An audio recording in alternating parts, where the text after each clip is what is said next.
ನಮಸ್ಕಾರ ರಿವ್ಯೂ ಚಾನೆಲ್ಗೆ ಸ್ವಾಗತ. ನಾನು ಸೌಖ್ಯ ಗಾಂವ್ಕರ್. ಇದು ರಾಜಕಾರಣಕ್ಕೆ ದೊಡ್ಡ ತಿರುವನ್ನು ಕೊಡಬಲ್ಲಂತಹ ಸುದ್ದಿ. ಇಡಿ ಸಿದ್ದರಾಮಯ್ಯನವರಿಗೆ ಸಂಬಂಧಪಟ್ಟ ಮೂಡಾ ಕೇಸ್ನಲ್ಲಿ ಬಿಗ್ ಸ್ಟೆಪ್ ಅನ್ನು ತಗೊಂಡಿದೆ. ಒಂದ್ ಕಡೆ ಸಿಬಿಐಗೆ ಹೋಗಬೇಕಾ ಈ ಕೇಸು ಅನ್ನೋದು ಅತ್ಯಂತ ನಿರ್ಣಾಯಕ ಘಟ್ಟದಲ್ಲಿದೆ. ಸ್ನೇಹಮಯಿ ಕೃಷ್ಣ ಸಿಬಿಐಗೆ ಹೋಗುತ್ತೆ. ಸಿದ್ದರಾಮಯ್ಯನವರು ರಾಜೀನಾಮೆ ಕೊಟ್ಟೇ ಕೊಡ್ತಾರೆ. ನೋಡ್ತಾರೆ ನಾಡಿದ್ದು ತೀರ್ಪು ಅಂತಿದ್ದಾರೆ. ಇನ್ನೇನು ತೀರ್ಪು ಬಾಕಿ ಇರೋದು. ಈ ಹೊತ್ತಲ್ಲಿ ಇಡಿ ಬಿಗ್ ಶಾಕ್ ಕೊಡ್ತಾ ಇದೆ. ಇದು ಹೈಕೋರ್ಟ್ಗೂ ಕೂಡ ಈ ರಿಪೋರ್ಟ್ ಸಬ್ಮಿಟ್ ಆದರೆ ತೀರ್ಪಿನ ಮೇಲೆ ದೊಡ್ಡ ಪರಿಣಾಮವನ್ನು ಬೀರುವ ಸಾಧ್ಯತೆ ಇದೆ. ಯಾಕಂದ್ರೆ ಲೋಕಾಯುಕ್ತ ಇಡಿ ರಿಪೋರ್ಟ್ ಅನ್ನು ಕೂಡ ಹೈಕೋರ್ಟ್ ಕೇಳಿತ್ತು.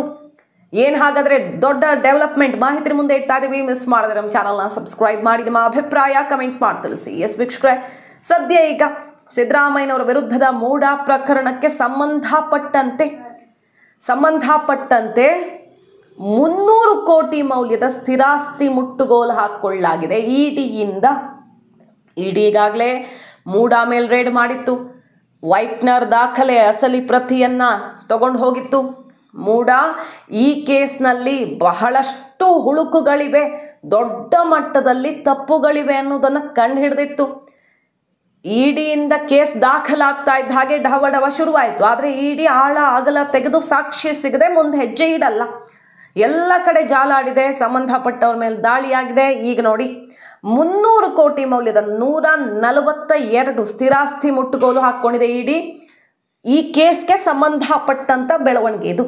ಸಿದ್ದರಾಮಯ್ಯನವರು ಹಾಗೂ ಇತರರ ವಿರುದ್ಧ PMLA ಅಡಿಯಲ್ಲಿ ತನಿಖೆ ನಡೆಸ್ತಾ ಇದೆ ಇಡಿ. ಈಗಾಗಲೇ PMLA ಯಾಕೆ ಬಂತಿಲ್ಲಿ? ಅಕ್ರಮ ಹಣ ವರ್ಗಾವಣೆ ವಿಚಾರವೇ ಬರಲ್ಲ. ಇಡಿ ಬಂದಿರೋದೇ ಕೇಂದ್ರದ ಸಂಚು ಅಂತ ಸಿದ್ದರಾಮಯ್ಯನವರು ಬಹಳಷ್ಟು ಬಾರಿ ಕುಡುಗಿದ್ದಾರೆ. ಆದರೆ ಸ್ನೇಹಮಯಿ ಕೃಷ್ಣ ಇಡಿಗೆ ದೂರು ಕೊಟ್ಟಿದ್ರು. ಇಲ್ಲಿ ಯಾವ ರೀತಿ ಅಕ್ರಮ ಆಗಿದೆ ಅನ್ನುವ 400 ಪುಟಗಳ ದಾಖಲೆಯನ್ನು ಕೊಟ್ಟಿದ್ರು. ಅದರ ಆಧಾರದಲ್ಲಿ ಫೀಲ್ಡ್ಗಿಳಿದು PMLA ಕೇಸನ್ನು ದಾಖಲಿಸ್ಕೊಳ್ತಾರೆ. ಅಂದರೆ ಅಕ್ರಮ ಹಣ ವರ್ಗಾವಣೆ ಇಲ್ಲಾಗಿದೆ ಅಂತ ದಾಖಲಿಸ್ಕೊಳ್ತಾರೆ.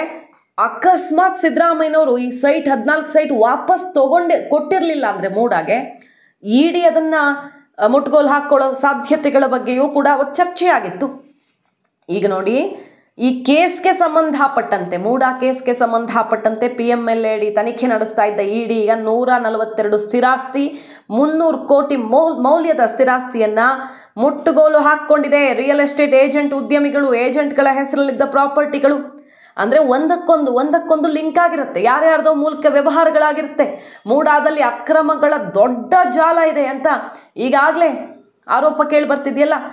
ಸೊ ಈಗ ನೋಡಿ, ಯಾರ್ಯಾರ್ದೋ ಹೆಸರಲ್ಲಿದ್ದ ಪ್ರಾಪರ್ಟಿಗಳು ಈ ಸ್ಥಿರಾಸ್ತಿಯನ್ನು ಮುಟ್ಟುಗೋಲು ಹಾಕ್ಕೊಂಡಿರೋದು ಇದೇ ಮೊದಲ ಬಾರಿಗೆ. ಪ್ರಕರಣದ ಬಗ್ಗೆ ಇಡಿ ಮಾಹಿತಿಯನ್ನು ಅಧಿಕೃತವಾಗಿ ಎಕ್ಸ್ ಖಾತೆಯಲ್ಲಿ ಹಂಚಿಕೊಂಡಿದೆ. ಜಾರಿ ನಿರ್ದೇಶನಾಲಯ ತಾನೇ ಇದನ್ನು ಎಕ್ಸ್ ಖಾತೆಯಲ್ಲಿ ಹಂಚಿಕೊಂಡು ದೃಢಪಡಿಸಿದೆ. ಇಷ್ಟು ಸ್ಥಿರಾಸ್ತಿಯನ್ನು ಮೂಡಾ ಕೇಸ್ಗೆ ಸಂಬಂಧಪಟ್ಟಂತೆ ಅಂದರೆ ಮುಟ್ಟುಗೋಲು ಹಾಕ್ಕೊಂಡಿದ್ದೀವಿ ಅಂತ.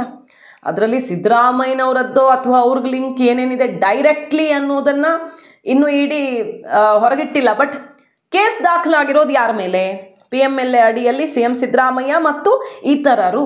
ಅಲ್ಲಿ ಬರೀ ಸಿದ್ದರಾಮಯ್ಯನವರಿಲ್ಲ, ಅವ್ರ ಜೊತೆಗೆ ಬೇರೆ ಕೇಸು ಇದೆ. ಇಲ್ಲಿ ಅಧಿಕಾರಿಗಳು, ಬೇರೆ ಮೂಡಾಗ್ ರಿಲೇಟೆಡ್ ಅಕ್ರಮದ ಬೇರೆಯವ್ರ ಮೇಲೆ ಈ PMLA ಕೇಸ್ ಆಗಿತ್ತು. ಇದಕ್ಕೆ ಸಂಬಂಧಪಟ್ಟಂತೆ ಇಷ್ಟು ಆಸ್ತಿ ಮುಟ್ಟುಗೋಲು.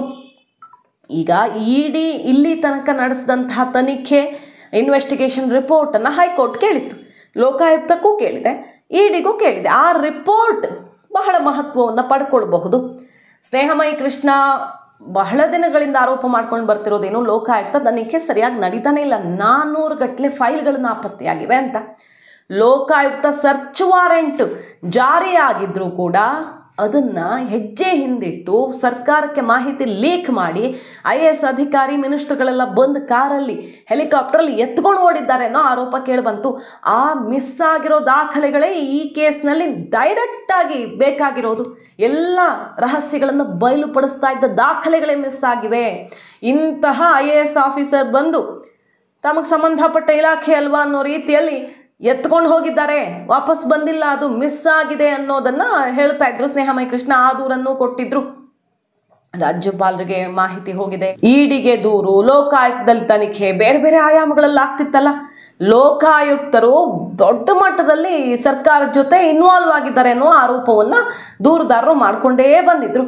ಈಗ ಇಡಿ ಎಂಟ್ರಿ ಆಗಿ ಸುಮಾರು ದಿನಗಳ ಬಳಿಕ ಅಧಿಕೃತ ಮಾಹಿತಿಯನ್ನು ಹಂಚಿಕೊಳ್ತಾ ಇರೋದು.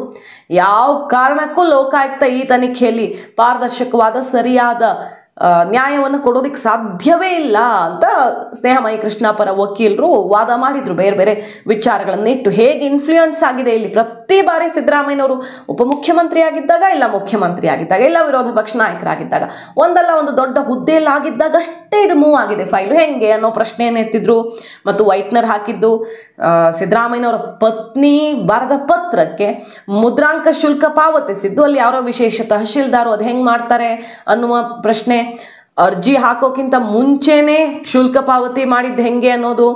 ಆಮೇಲೆ ಆ ಪತ್ರದಲ್ಲಿ ಸಹಿಯನ್ನ ಸಿದ್ದರಾಮಯ್ಯನವರ ಖಾಸಗಿ ಆಪ್ತ ಸಹಾಯಕ ಮಾಡ್ತಾನೆ. ಪತ್ರ ಬರೆದಿರೋದು ಸಿದ್ದರಾಮಯ್ಯನವ್ರ ಪತ್ನಿ, ಸಹಿ ಹಾಕಿರೋದು ಆಪ್ತ ಸಹಾಯಕ. ಸೊ ಅವ್ರ ಹೆಸರಲ್ಲಿ ಇವರೇ ವ್ಯವಹಾರ ಮಾಡಿಸಿದ್ದಾರೆ, ಅಂದರೆ ಪ್ರಭಾವದಿಂದ ಇದೆಲ್ಲ ನಡೆಸಿರೋದು ಅನ್ನುವಂಥ ಆರೋಪ ಕೇಳಿಬಂತು. ಮತ್ತು ಅಲ್ಲಿನ ಮೂಢ ಆಯುಕ್ತರು ಮನೆಗೆ ಹೋಗಿ ಕೂತ್ಕೊಂಡು, ಸಿದ್ದರಾಮಯ್ಯನವ್ರು ಮನೆಗೆ ಹೋಗಿ ಕೂತು ಎಲ್ಲ ಇತ್ಯರ್ಥ ಮಾಡಿಕೊಂಡು ಸೈಟ್ ಕೊಟ್ಟು ಬಂದಿದ್ದಾರೆ ಅನ್ನೋ ರೀತಿ ಆರೋಪಗಳು ಕೇಳಿ ಬಂದಿದ್ದಾವೆ. ಬೇಕಾದಷ್ಟಾಗಿದೆ ಆರೋಪ ಪ್ರತ್ಯಾರೋಪಗಳು.